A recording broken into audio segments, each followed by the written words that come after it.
En la Edad Media, la religión era una faceta imprescindible en la vida del ser humano. Hubo quienes, como doña Sancha Díaz, quiso colaborar con la causa. Por eso, para la construcción del hospital o albergue de Nuestra Señora de la Misericordia, donó una casa y un hangar, además de conceder una gran cantidad de maravedíes para los emparedados. En 1389, doña Sancha Díez cede o dona una casa y un lagar que había en la plaza de San Cristóbal, que ella tenía en la plaza de San Cristóbal, en el lugar donde hoy nos encontramos, porque quiere hacer un albergue o un hospital para peregrinos y peregrinas pobres aquí en esta zona. Esta doña Sancha es la misma que el historiador Bernardo Dorado recoge en su Historia de Salamanca, que otorga en su testamento que se le conceda cierta cantidad de maravedís a los emparedados y emparedadas que había en Salamanca en aquella época. Voy a hacer un breve paréntesis, muy breve, para contar, si alguien no lo sabe, lo que eran los emparedados. Lo primero que tenemos que hacer es situarnos en la Edad Media. En esta época la religiosidad, la religión ocupaba pues todos los órdenes de la vida cotidiana pues estaba marcada por la religión. Hay que pensar que en aquellos momentos el grado de analfabetismo era muy grande y entonces pues las personas, los ciudadanos, pues vivían la religión de una manera muy distinta como la vivimos ahora. También había mucha superstición unida a la religiosidad. Bueno, pues había muchos penitentes en aquella época. Había un tipo de penitentes que eran los pecadores públicos, ¿no? Que incluso para establecer la penitencia había unas normas canónicas, ¿no? Había cuatro grados de penitencia. Estaban los plorantes, que eran aquellos penitentes que no podían entrar en la iglesia, se quedaban fuera, y a todas las personas que entraban en la iglesia pues les pedían que rogaran por su alma para que Dios les perdonara. Luego estaban los audientes, que eran esos penitentes que ya, bueno, se les dejaba entrar en la iglesia, pero solamente a oír los cánticos de los oficios divinos y los sermones. Luego estaban los sucumbentes, que ya tenían otro grado, ya podían entrar en la iglesia y ya podían oír misa postrados, también lo hacían en pie, pero siempre y cuando llegara el momento de la consagración en la misa, se salieran de la iglesia. Y por último estaban los consistentes, que esos ya casi estaban perdonados, porque esos ya podían entrar en la iglesia, oían misa, asistían a los oficios divinos, pero lo único que no tenían todavía acceso a los sacramentos.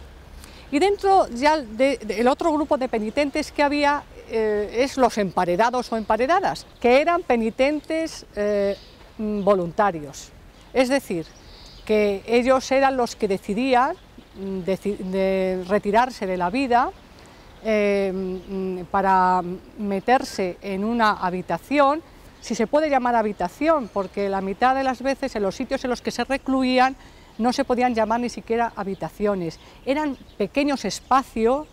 De hecho, el nombre de emparedados viene porque también se construían dobles muros, y en ese espacio reducido que quedaba entre los dos muros, ¿no?, el que existía y el que se construía, pues allí es donde se metían estas personas, un alto número de mujeres, hay que decirlo también, que además estos espacios o huecos generalmente no comunicaban con el exterior, estaban sin luz y casi sin ventilación. Lo único que tenían era algún pequeño orificio por donde les podían meter, pues para que no se murieran, ¿no?, pues comida y agua. Bueno, pues a estas personas que ya digo que decidían imponerse ellos esta penitencia, ¿no?, pues para agradar a Dios, una culpa interna que ellos pensaran que tenían, pues esos son los que se llamaban emparedados. Bueno, pues en fin, para seguir retomando la historia del hospital o el albergue de Nuestra Señora de la Misericordia, esta señora, doña Sancha Díez, como he dicho en su testamento, deja un dinero para estas personas, pero a lo que nos interesa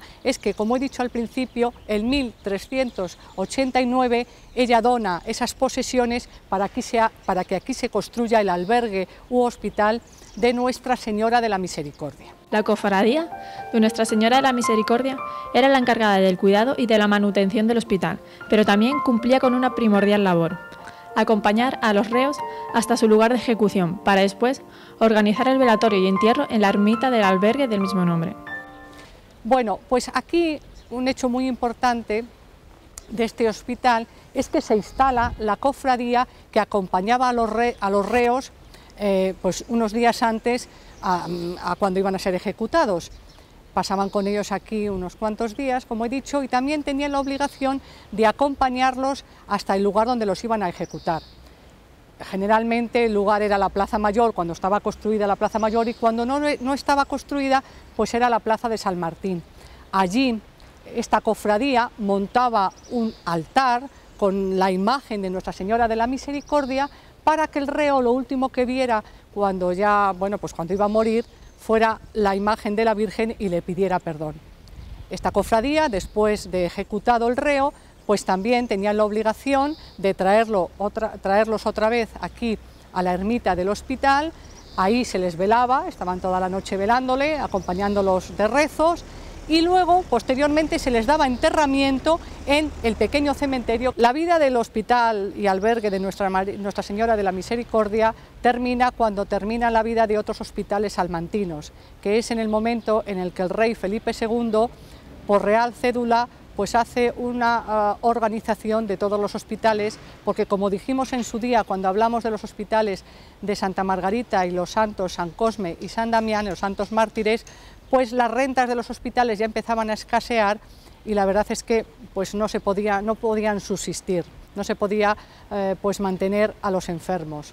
Entonces, con esta real cédula de Felipe II, lo que se trata es de reagruparlos y que las rentas sean mayores. Bueno, pues ahí en ese momento, esto es uno de los hospitales. También hay que decir que el Hospital de Nuestra Señora de la Misericordia era un hospital de no mucha importancia. Era un hospital, no era muy grande, era de los pequeños.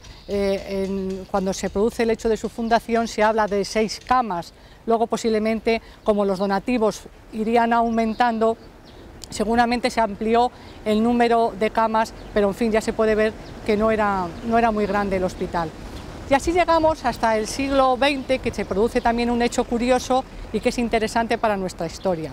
Bueno, pues en 1916 se hace un convenio entre el Obispado y la Unión Ferroviaria y la Unión Obrera, y es cederle la ermita del hospital, que en ese momento ya es lo único que se conservaba, se lo ceden para sus actividades culturales.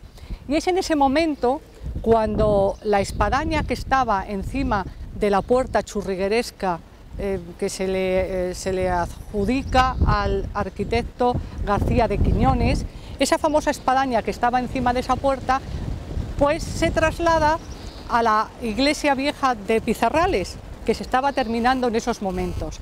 Pues seguramente porque pensaron que como esto se había convertido en un centro de actividades culturales, pues como que la espadaña no pegaba mucho aquí, y seguramente pues sí que embellecería muchísimo el nuevo templo, como así es, que la verdad es que se ha convertido esa famosa espadaña de la ermita de Nuestra Señora de la Misericordia pues casi en un santo y seña del barrio de Pizarrales, hasta el punto que la Ley de Patrimonio dice que cualquier elemento arquitectónico o escultórico que se hace para un lugar determinado, siempre que se pueda tiene que devolverse, en caso de que se haya quitado de allí, tiene que devolverse a su lugar.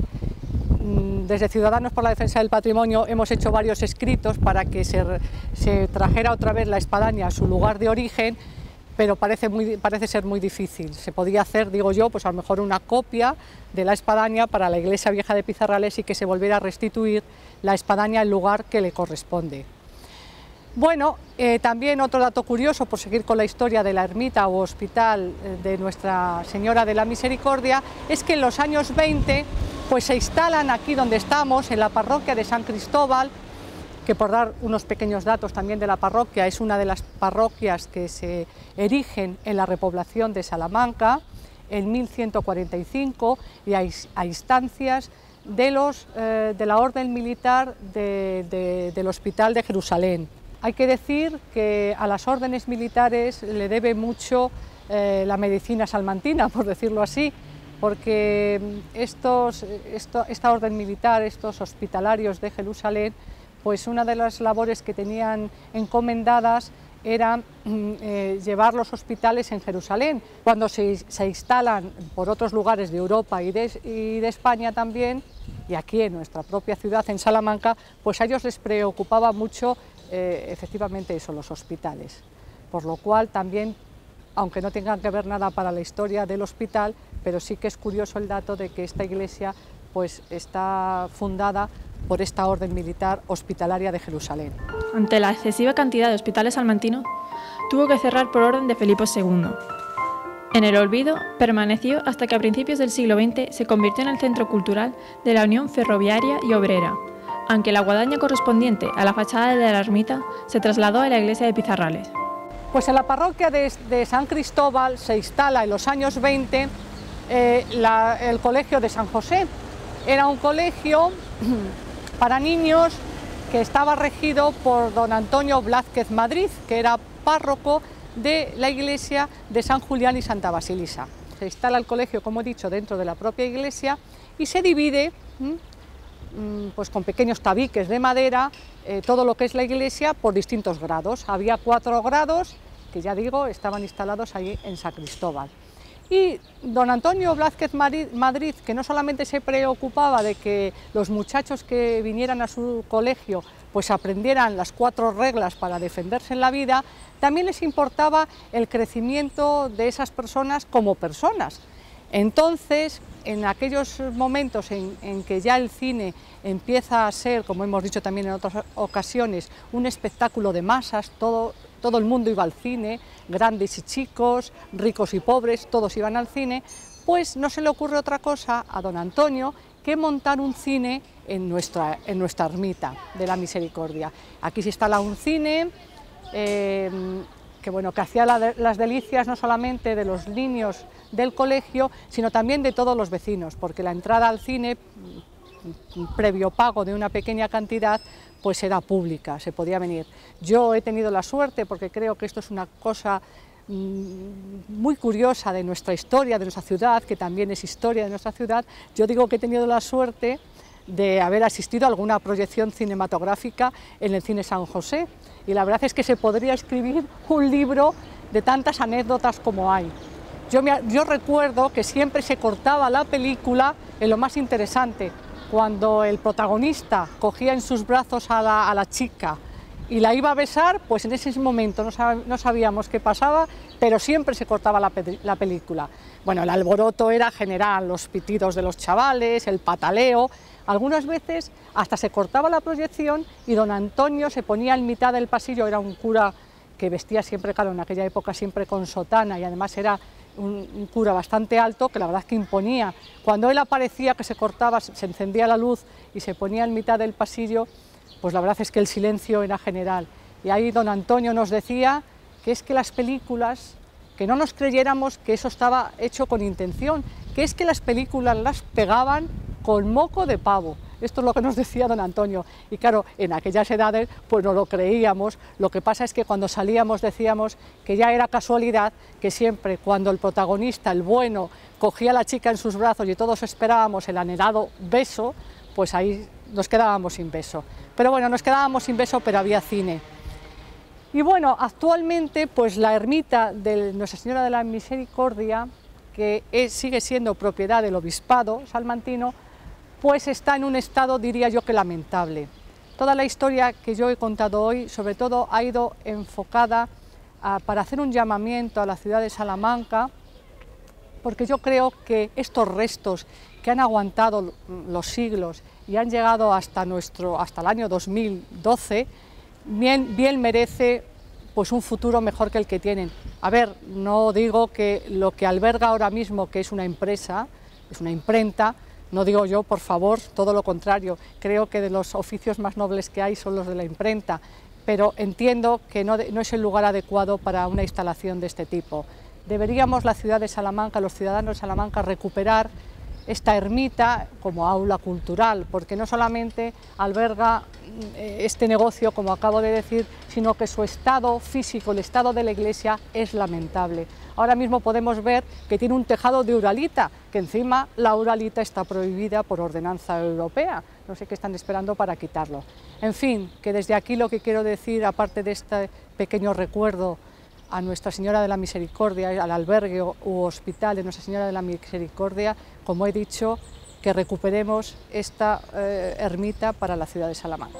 Ahora, la propiedad del edificio sigue perteneciendo al obispado, que lo mantiene alquilado a una empresa, aunque su conservación no es la idónea. La guadaña continúa ausente en su portada, y el techo de Uralita estropea una edificación del siglo XIV.